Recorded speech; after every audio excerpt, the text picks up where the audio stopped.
الحمد لله رب العالمين والصلاة والسلام على خير خلقه محمد وعلى آله وأصحابه أجمعين ومن تبعهم بإحسان إلى يوم الدين أما بعد فأعوذ بالله من الشيطان الرجيم بسم الله الرحمن الرحيم وأن ليس للإنسان إلا ما سعى وأن سعيه سوف يرى. وقال الإمام الشافعي رحمه الله أخي لن تنال العلم إلا بست سأنبئك عن تفصيلها ببيانه ذكاء وحرص واجتهاد وبلغة وإرشاد أستاذ وطول زمان. محترم معزز علماء اکرام، مہمانان گرامی اور عزیز طلبہ، آج جو الحمدللہ مسابقہ ہوا ہے، یہ مسابقہ آپ لوگوں کے، ہم لوگوں کے اور کسی بھی شخص کے اپنے اندر کتنا علم ہے اس کو جانچنے اور پرکھنے کا ایک پیمانہ ہے کہ اس کے اندر اگر ہم اول آ گئے، دوم آ گئے، یا اسی طریقے سے ہمارا نمبر نہیں آ سکا تو کیا ہم لوگ کامیاب نہیں ہیں اپنی زندگی میں؟ نہیں، ایسا ہرگز نہیں ہے۔ نمبر کا آنا یہ ضروری نہیں ہے۔ اگر ایک میدان میں کئی لوگ اترے ہوئے ہیں تو کیا ہر ایک شخص اول ہی آئے گا؟ اگر کسی میدان میں گھوڑے ریسنگ کے لیے اتر جائیں تو کیا ہر گھوڑا اول ہی آئے گا؟ ہر گھوڑا دوم یا سوم ہی آئے گا؟ نہیں، ایسا نہیں ہے، بلکہ کوئی گھوڑا اول آئے گا، کوئی دوم آئے گا، ان کی اپنی رفتار کے اعتبار سے۔ اللہ رب العالمین نے سورۃ النجم میں اسی چیز کو بیان فرمایا کہ وَأَن لَيْسَ لِلْإِنسَانِ إِلَّا مَا سَعَى، انسان کے لیے اتنا ہی ہے جتنے کی وہ کوشش کرتا ہے۔ وَأَنَّ سَعْيَهُ، اور جس چیز کے لیے وہ تغدو کرتا ہے، محنت کرتا ہے، سوف یرا، عنقریب اس چیز کو دیکھ لے گا۔ اگر ہماری محنت اس اعتبار سے تھی کہ ہم اول آتے تو ہم اپنے ٹھکانے کو، اپنی منزل کو پا لیں گے، لیکن اگر ہماری محنت میں کمی ہے تو ایسی صورت میں ہم اپنا وہ ٹھکانا تو نہیں پا سکتے، ہم اپنی منزل سے کہیں نہ کہیں تو رک ہی جائیں گے، اس سے پہلے ہی ہم اپنا دم توڑ دیں گے۔ اور دوسری ایک چیز، کیا خالی علم حاصل کرنے لا کیا یہ کافی ہے؟ نہیں، علم کے ساتھ ساتھ عمل کا ہونا ضروری ہے۔ عربی کا ایک بہت مشہور قول ہے کہ علم بلا عمل کشجر بلا ثمر، علم کے بغیر، عمل کے بغیر علم ایسے ہی ہے جیسے کہ ایک درخت جو کہ بغیر پھلدار۔ اگر کوئی درخت ہو جو بغیر پھل والا ہو، غیر پھلدار ہو، تو کیا ہم اسے اپنے آنگن میں رکھیں گے؟ نہ اس سے سایہ ملے، نہ اس سے بھوک مٹے، تو کس کام کا ہے؟ تو اسی طریقے سے اگر ہم علم حاصل کرتے لیکن اگر ہم اس کو عمل میں نہیں لا سکتے ہیں، ہم اپنے علم کے مطابق عمل نہیں کر سکتے، تو کیا ہمارا وہ علم حاصل کرنا یہ ہمارے لیے سود مند ثابت ہوگا، ہمارے لیے فائدے مند ہوگا؟ نہیں، ہرگز نہیں۔ تو اگر ہم فائدے مند علم حاصل کرنا چاہتے ہیں تو اس کے لیے پروسیس ہوتا ہے، ایک تدریج ہوتی ہے، ایک جو ہے اصول، ایک ضابطہ ہوتا ہے۔ امام شافعی رحمہ اللہ بڑے نازک انداز میں، نزاکت بھرے لہجے میں فرماتے ہیں کہ اخی، اے میرے بھائی، لن تنال العلم الا بست، تم علم کو ہرگز ہرگز نہیں پا سکتے ہو جب تک کہ 6 چیزیں نہ پائی جائیں۔ سأنبئک عن تفصیلها ببیان، ان قریب میں تمہیں وہ 6 چیزیں ان کی تفصیل بتاتا ہوں۔ کیا ہے؟ ذکاء، سب سے پہلی چیز ہے ذہن ہونا چاہیے انسان کے پاس۔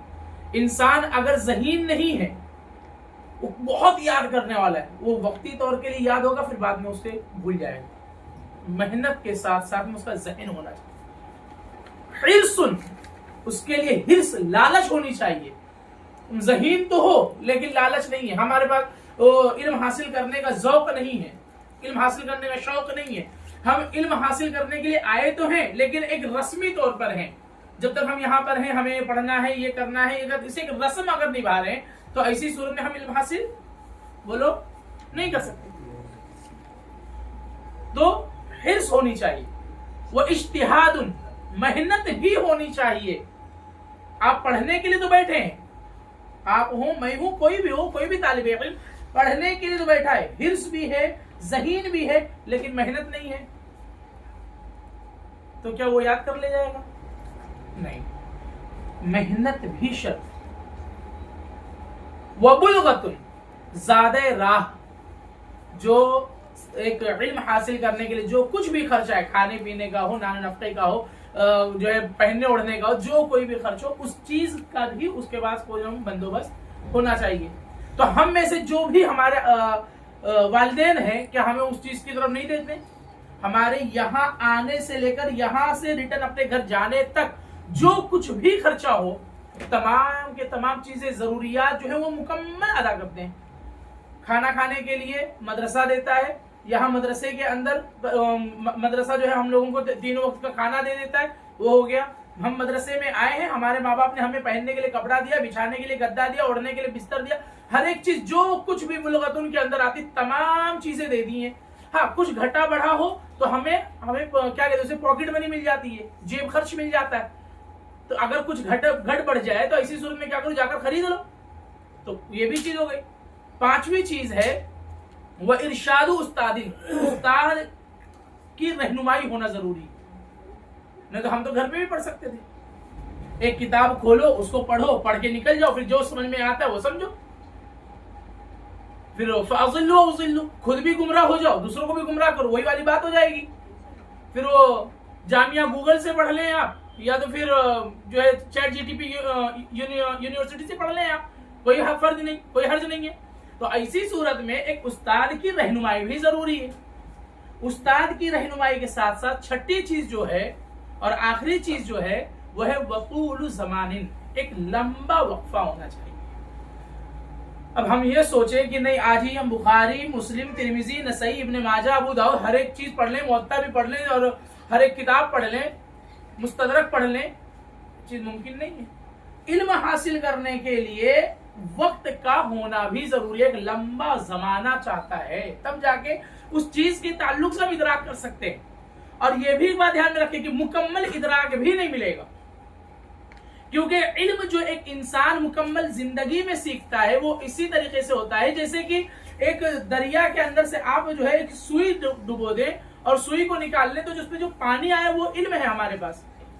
اللہ رب العالمین نے قرآن مجید میں جو بیان فرمایا ہے، مدینہ یونیورسٹی کے اندر، جامعہ اسلامیہ مدینہ یونیورسٹی میں جب جائے تو وہاں پر جب داخلی دروازے پر جاتے ہیں، اس کے گیٹ کے اوپر لکھا ہوا ہے ربی زدنی علما، اے میرے رب مجھے زیادہ سے زیادہ علم نصیب فرما.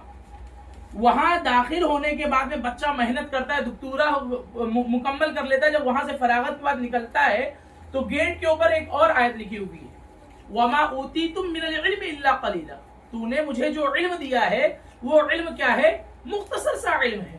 اور یہ حقیقی معنوں میں قرآن مجید ہمیں اس چیز کی تعبیر کر کے بتلاتا ہے کہ واقعتاً اگر ہم قرآن مجید ہی پڑھتے ہیں، حدیث پڑھتے ہیں اور اس کی شرح پڑھتے ہیں تو ایسی صورت میں ہم لوگ مکمل علم حاصل نہیں کر سکتے، مکمل ادراک نہیں ملتا ہے، کہیں نہ کہیں علم چھوٹ جاتا ہے. اسی لیے اللہ رب العالمین نے قرآن مجید میں بیان فرمایا کہ ہم نے ہر علم والے سے اوپر ایک علم والا، وفوق کل ذی علم علیم، ہر علم سے، ہر اہل علم سے اوپر ایک اہل علم موجود ہے. جو علم تمہارے پاس نہیں تم اپنے سے بڑوں سے اس علم کو حاصل کر لو. تو یہ چند باتیں تھیں جو میں آپ لوگوں کے سامنے رکھنا چاہتا تھا. بہرحال اگر آج کسی کا نمبر نہ آئے تو ایسی صورت میں یہ نہ سوچا جائے کہ بھائی ہم فیل ہو گئے، نہیں، آپ کامیاب ہو، اپنے عمل کے ذریعے سے کامیاب ہو کر دکھاؤ. یہ نمبر ہماری کامیابی کا ضامن نہیں بن سکتی ہیں. تو اس چیز کو لے کر کوئی بھی جو ہے حوصلہ شکنی کا شکار نہ ہو. اللہ رب العالمین سے دعا ہے الہ العالمین ہم تمام لوگوں کو حق بات کہنے، حق بات سننے، کما حقہ عمل پیرا ہونے کی توفیق عطا فرما. الہ العالمین جو بھی